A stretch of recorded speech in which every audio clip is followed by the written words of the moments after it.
السلام عليكم. ضعفك هو سر قوتك. ازاي؟ دايما عندنا احنا فكره غلط ان ضعفنا دايما هو اللي بيودينا في داهيه، هو سبب فشلنا، هو سبب كل حاجه. لا بالعكس خالص على فكره. ازاي؟ الضعف يبقى سر قوه. هنيجي نبص لحاجه، لو جينا بصينا لاي حاجه في الدنيا شبه المطاعم مثلا، بتستغل ان شكل الاكل يبقى حلو، ماشي، ودي نقطه ضعف بالنسبه لك عشان تروح تشتري، يبقى هم استغلوا نقطه ضعفك وحولوها لنقطه قوه بالنسبه لك.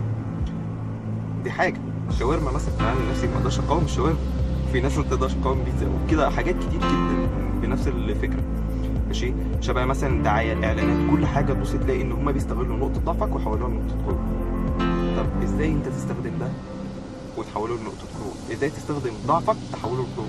هو ده اللي احنا عايزين نتكلم فيه.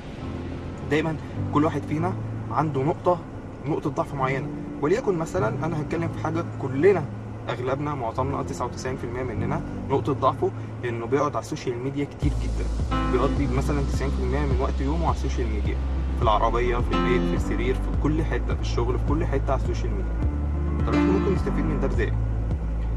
ممكن نستفيد بده ان احنا ندور على حاجه تانية مهمه نعملها غير ان احنا نراقب الناس مثلا او نعمل ريفريش للهوم مثلا يعني، وعلى رأيك حد ياكلك. هي دي الفكره. يبقى احنا دايما فكره بسيطه جدا عايزين ناخد بالنا منها، نحول نقاط ضعفنا او نستغل نقطه ضعفنا ونحولها لنقطه قوه، زي ما غيرنا بيستخدم نقاط ضعفنا ونحولها لنقاط قوه. الفكره بسيطه جدا.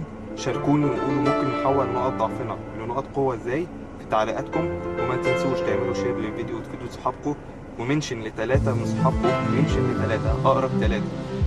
انا مش هقول بقى يعني كل واحد هو كده يعني. بتمنى لكم حياه سعيده، وشاركونا بافكاركم وتابعوني عشان يوصلكم كل جديد، وان شاء الله كل